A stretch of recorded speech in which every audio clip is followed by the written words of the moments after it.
Israel, além de combater o Hamas na faixa de Gaza, volta a realizar ataques também contra o sul do Líbano, alegando que foguetes do Hezbollah foram disparados daquelas posições. Enquanto isso, Lula faz uma visita oficial ao Japão e depois ao Vietnã, buscando reforçar os laços entre Brasil e também o continente asiático. O que será que a gente vai negociar, hein?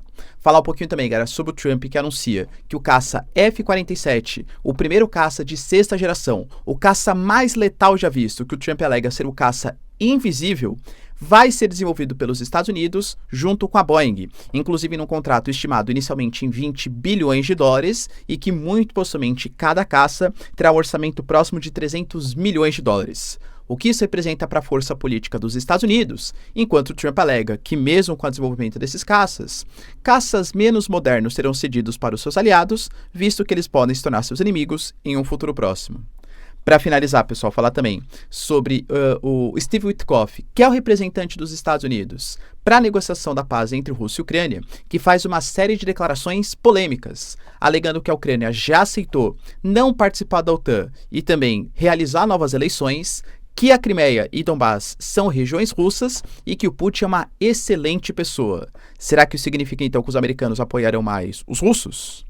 Para finalizar, pessoal, temos também Emmanuel Macron distribuindo uma espécie de guia de sobrevivência para a população francesa para se preparar para eventuais desastres, inclusive conflitos militares.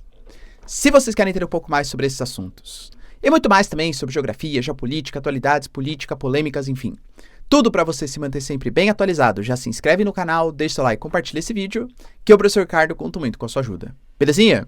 Pessoal, para quem não sabe, a Nomad é parceiraça aqui do canal e está oferecendo para você a possibilidade de comprar dólares com as menores taxas do mercado. E, inclusive, utilizando o cupom Ricardo20, tem acesso a até 20 dólares de cashback. A Nomad, galera, é super simples, super democrática. Você vai lá e consegue fazer investimentos no exterior sem taxa de corretagem, taxa de manutenção, taxa de abertura, super legalzinho. Você ainda consegue usar a Nomad em mais de 180 países, em caso de viagens internacionais, então não tem que se preocupar em ficar convertendo crédito, essas coisas. E ainda pode ter acesso, além de vários outros benefícios, ao cartão Nomad Explore, que é o cartão de crédito que eu uso, que eu vou pagando ali minhas contas e vou tendo cashback dolarizado e somando os pontos que podem ser trocados em várias vantagens, acesso ao Nomad Lounge, dentre vários outros benefícios para vocês. Belezinha, pessoal? Então o QR Code aqui na tela ou link na descrição tem acesso a Nomad. Recomendo bastante, embora comprar dólares não seja, claro, uma recomendação de investimentos, mas é algo que eu faço periodicamente. Belezinha? Então, bora lá pro vídeo, pessoal. Seguinte, como eu trouxe para vocês na introdução, de fato, Israel, a gente falou isso inclusive até ontem, voltou a fazer grandes ataques contra a faixa de Gaza e inclusive com algumas declarações polêmicas de Israel Katz, que é o novo ministro da Defesa de Israel, alegando que quanto mais o Hamas resistir, mais territórios da faixa de Gaza serão anexados. Somadas as declarações do Trump, que ele fala do deslocamento forçado da população para a Somália, Somalilândia, Egito, Jordânia, enfim, né, dos palestinos que ali vivem. E também há outras declarações do Benjamin Netanyahu, alegando que os palestinos terão opções, como, por exemplo, sair daqueles territórios quando Israel passar a atacar aquelas posições. É natural, galera, que a gente entenda que talvez um dos objetivos seja realmente tirar a população palestina daquelas áreas. Mas, além disso, aliás, né, como aumentou o conflito, a gente percebe, galera, que vários grupos do chamado Eixo da Resistência, que são liderados pelos iranianos, mas contavam com o Bashar al-Assad, hoje não contam mais, com alguns membros do Iraque, com o Hezbollah, com o Hamas, a Jihad Islâmica, os Houthis, por exemplo, no Iêmen, que alegaram, pessoal, reivindicaram ataques com mísseis contra o sul do território de Israel, eles estão voltando a se mobilizar em nome da defesa, né, do Hamas, aí, pelo menos o que eles consideram que seria uma defesa eficiente do Hamas. Segundo Israel, a gente teve, pessoal, ontem, o exército interceptando foguetes que foram disparados do outro lado da fronteira com o Líbano, inclusive 3 foguetes a 6 quilômetros da fronteira. Israel, como não está exatamente muito pacificador no momento, né, por conta das ofensivas na faixa de Gaza e tal, aproveitou e também fez 5 ataques contra 5 pontos diferentes no território do Líbano. Pelo que a gente sabe, pessoal, não houve mortes, né, não teve perdas ali de civis, somente contra pontos militares. Enquanto eu gravava, o governo libanês confirmou 1 morte e 3 feridos. O primeiro-ministro do Líbano alega que essa discussão sobre continuar a guerra ou a paz deve ser tomada pelo Líbano, porque saibam, né? Foi assinado um cessar-fogo, um acordo, em que ao sul do rio Litani, baseado na resolução 1701, vocês não poderiam ter tropas israelenses e nem tropas do Hezbollah, somente forças de paz da ONU, a UNIFIL e também o exército libanês. Com Israel fazendo os ataques, Israel está descumprindo. Só que, claro, Israel alega que foram disparados mísseis do sul do Líbano. Então, o que Israel fala? Olha, Israel Katz, né? A responsabilidade sobre manter aquela terra pacificada para que eles não ataquem o território de Israel é do Líbano. Então, a gente até concorda com o governo libanês, que deveria ser evitado. Mas já que eles deixaram o Hezbollah se posicionar naquelas regiões, a gente vai ter que realizar ataques porque seria da responsabilidade do governo libanês. Enfim, galera, há o temor que mesmo com a proposta de cessar-fogo, com a mediação dos Estados Unidos, uma ofensiva mais forte de Israel se dê não só contra a faixa de Gaza, mas também contra o território libanês. E lembrando que são coisas diferentes, né? O Hezbollah, ele não é exatamente o Líbano. O governo libanês, o exército libanês é uma coisa, o Hezbollah é uma milícia, e claro que é um partido político também, atua de maneira política, principalmente no sul ali do território, mas não representa os interesses do Líbano como um todo. Por isso que o Líbano fala, Israel, negocie com a gente. Israel fala, beleza, se vocês combaterem o Hezbollah, a gente negocia com vocês. Enquanto isso, galera, tivemos também a confirmação que hoje o Lula, ele fará uma viagem oficial em direção ao Japão e também em direção ao Vietnã. Dois países super importantes do continente asiático para fortalecer as relações entre Brasil e Ásia. A gente sabe que hoje, se for pegar do ponto de vista continental, a Ásia com certeza é o principal mercado mundial, inclusive dos produtos brasileiros. Claro que o número é preciso, tá? 66% de tudo que a gente exporta para o continente asiático tem uma única região como destino, que é a China. E isso já relatei várias vezes com vocês, que é um problema. Não exatamente porque a China, ou se fosse os Estados Unidos, se fosse a Argentina, galera, qualquer país, né? Porque você depender muito de um único país para negócios é uma coisa preocupante. Porque aquele país gosta de você hoje. Pode ser que amanhã ele não goste mais. Pode ser que, sei lá, troque o presidente, alguma coisa, tenha algum tipo de embate e ele promova boicotes, sanções. Vide o caso dos Estados Unidos e do Canadá, que achavam que eram os melhores amigos ali para sempre, né? E hoje o governo Trump e o governo McCartney e também o Justin Trudeau não tem mais exatamente uma boa relação, inclusive com os americanos ameaçando anexar o território do Canadá, né? Mas enfim, galera, a viagem vai ser feita primeiramente em direção ao Japão, em que o Brasil promete tentar abrir o mercado de carnes brasileiro. Aliás, mercado japonês para as carnes brasileiras. A gente sabe que existe uma série de protecionismos. E não só no sentido econômico, mas também no sentido ambiental, no sentido social, no sentido sanitário, que impede que a carne brasileira entre no mercado japonês e também fazer com que uma das principais indústrias, se não a principal indústria de tecnologia brasileira, que é a Embraer, consiga vender aviões e até mesmo peças para os japoneses. Lembrando, galera, que vai ser uma reunião super importante, tá? O Lula ele vai ser recebido para uma visita que eles chamam de primeira categoria, que é a visita de mais alta honraria. Para vocês terem uma noção, o Japão só faz uma vez por ano e ele conta, inclusive, com um encontro com o imperador japonês. Vale lembrar que o Brasil, ele é importante para os japoneses, né? A gente fala, pessoal, de hoje, a maior comunidade nipônica, ou descendente, né, de nipônicos, fora do território japonês, claro, é a comunidade brasileira, então tem uma ligação super importante aí entre Brasil e Japão. Espero que a gente consiga estabelecer relações, claro, né? E abrir aí a possibilidade de novos mercados. Em direção ao Vietnã, a gente muitas vezes esquece que aquela região, agora sim mais próxima do Sudeste Asiático, Camboja, Vietnã, Laos, Tailândia, enfim, são regiões, galera, que têm uma densidade demográfica muito elevada, são regiões muito industrializadas. Alguns dos países, inclusive como o Vietnã, né, são encarados como um dos novos tigres asiáticos. E o Vietnã, para vocês terem uma noção, ele é o quinto maior destino das exportações agrícolas brasileiras. Então, o Brasil vai tentar buscar novos mercados, novos produtos, em um país que concorre com alguns produtos brasileiros, como, por exemplo, café e arroz, né? O Vietnã é um grande produtor, mas, ao mesmo tempo, também tem uma grande produção de produtos eletrônicos. Espero, claro, que a gente volte aí com boas notícias. A gente teve também, cara, ontem um pronunciamento do Trump em relação a um novo caça desenvolvido, o primeiro caça de sexta geração, que é o caça F-47. Inclusive, só por curiosidade, ele chama F-47, que é uma homenagem do Trump a ele mesmo, né? Porque ele é o 47º presidente dos Estados Unidos, por isso que é o caça F-47. O Trump, ele tá super animado. Isso faz parte, pessoal, de um plano de governo americano, que é o programa NGAD, que na prática significa a dominância aérea da nova geração dos equipamentos americanos, e promete fazer com que esse novo caça de sexta geração, o F-47, seja o caça mais letal já criado. Segundo Trump, tá? Nada chega perto da tecnologia que está envolvida. A gente fala de um caça invisível, segundo o Trump. Palavras suas, tá? Olha, os inimigos da América nunca o verão chegando. Espero que não precisemos nunca usar para esse fim, mas é necessário tê-lo, até como elemento de dissuasão. E se um dia isso acontecer, eles não vão nem saber o que os atingiu. O Pete Hegseth, que é o responsável pela defesa dos Estados Unidos, também está super animado, claro, com o programa, e coloca que o F-47 envia uma mensagem aos nossos aliados de que não vamos a lugar nenhum e aos nossos inimigos de que podemos projetar, aliás, o poder ao redor do mundo sem impedimentos por várias gerações.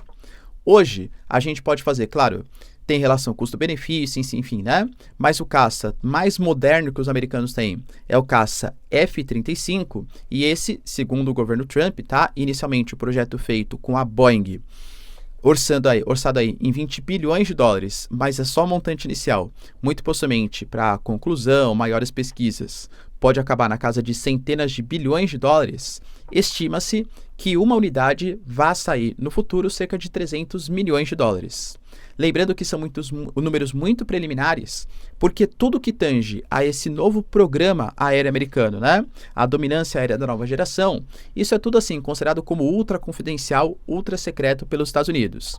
Inclusive as imagens que foram divulgadas foram todas com computação gráfica, enfim, tal, né? Para trazer uma sensação aí até de mais modernidade.